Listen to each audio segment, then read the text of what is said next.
ऋतंभरा प्रज्ञा ही एक ऐसी चीज है जो अज्ञान को नष्ट कर सकती है। इसके अलावा नहीं, ज्ञान उसी को कहते हैं।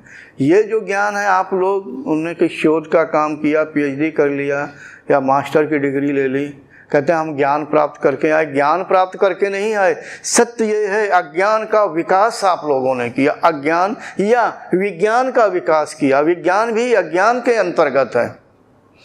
विज्ञान की आखिरी सीमा जो अपरा प्रकृति है, विज्ञान में कोश, जिसे ज्ञान योग में विज्ञान में कोश जो होता है, जब इस विज्ञान में कोश की आखिरी सीमा को अभ्यास के द्वारा पार करता है, तब खैर अगर इसमें आ जाए तो आनंदमय कोश, तो उसे फिर ये ज्ञान की प्राप्ति होती है। यानी चित्त की शुद्धता जब चरम स्थिति पर होती है, तब ऋतंभरा प्रज्ञा का प्राकट होता, जो उसके चित्त में अज्ञानता की जड़ें होती हैं, जो कभी बहुत पहले पड़ चुकी हैं, अनंत काल पहले, न जाने कितने बार सृष्टि हुई होगी, प्रलय हुआ होगा, वो भी चित्त में विद्यमान रहता। फिर वो इसकी दुश्मन है, वो अज्ञानता की जड़ों को नष्ट, मूल से नष्ट कर देते। जैसे इस समय यहाँ प्रकाश है, इस प्रकाश ने अंधकार को नष्ट कर दिया। अंधकार कहीं ना आता है ना जाता है, इन दोनों का स्वभाव है, एक उपस्थित होता है, दूसरा अनुपस्थित हो जाता है। जैसे जब अंधकार उपस्थित होता है तो प्रकाश अनुपस्थित हो जाता है, जब प्रकाश उपस्थित होता है तब अंधकार अनुपस्थित होता है। अगर ये पूछा गया कौन कहाँ चला गया, उत्तर देना मुश्किल है।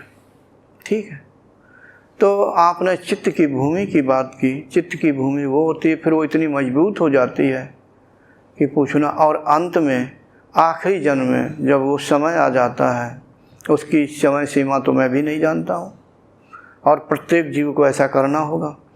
फिर जब ये धीरे धीरे धीरे धीरे ऋतंभरा प्रज्ञा अज्ञानता की जड़ें नष्ट करती रहती चित्त की, तो उसके अंदर विकास होता है। जब जड़ें नष्ट होती हैं, ऐसे नहीं होती हैं कि उखाड़ के फेंकी, वो धीरे धीरे जब करती है, वहाँ जब ज्ञान का प्रकाश भरती है ना, अज्ञानता की क्या जड़ें हैं कि जो चित्त है ना, तो उसमें छिद्र विवर या कुछ होते दिखाई देता। मैंने बहुत देखा है समाधि काल में, तो जो दिखाई देता वहाँ अंधकार भरा होता।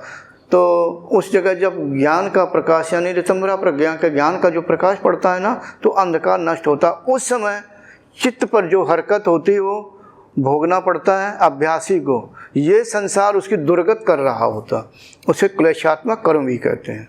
क्लेशात्मक कर्म को भोगता है, तब उस समय पता लगता है कि पत्नी क्या है, पति क्या है, पुत्र क्या है, चाचा ताऊ मामा नाना जो भी रिश्ते क्या, तब पता लग जाता है। और अगर आप बोलें तो कहेंगे घर को तोड़ रहे हैं, घर को तोड़ रहे हैं ये योगी। सत्य ये है कि किसी के घर को नहीं तोड़ रहे हैं, वास्तविकता बताया जा रहा है। और साधक या अभ्यासी कोई योग नहीं कर रहा है, अपना टाइम पास कर रहा है। अगर मैं अपना एक सामान शब्दों से कहा, यहाँ क्या जानते नहीं कि ये मेरा नहीं है। लड़का क्या पहले था? नहीं था। जब उसने जन्म लिया तो ये मेरा हो गया, और ये नहीं सोचा कि पिछले जन्मों में उसने कैसे कैसे कर्म किए होंगे, क्या मालूम। फिर भी कहते हैं मेरा, तो वो तो कर्म पिछले जन्म का भोगेगा। जब वो दुष्टता के कर्म पड़े हो गए, तो जैसे ही बड़ा होगा दुष्टता तो करेगा। तो कुछ माँ बाप समझाते हैं, नहीं बेटा ऐसा नहीं किया जाता है, खूब शिक्षा देते हैं, डांटते हैं, करते हैं, लेकिन बेटा करने में लगा, मानता नहीं। सामने नहीं करेगा तो भाई माँ बाप कब तक साथ रहेंगे। जब घर में है, सामने है, तब तक तो सीख जाने बेटा ऐसा नहीं करना, लेकिन बाहर भी तो जाएगा, बड़ा होकर व्यवहार भी तो करेगा।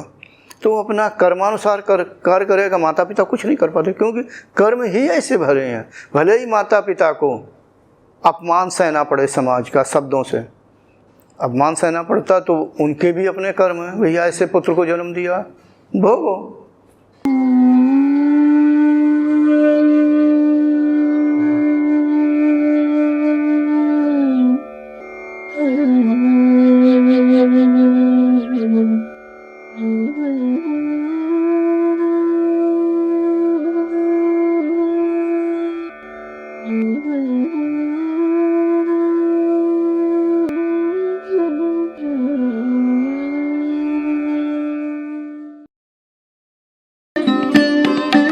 Thanks for watching.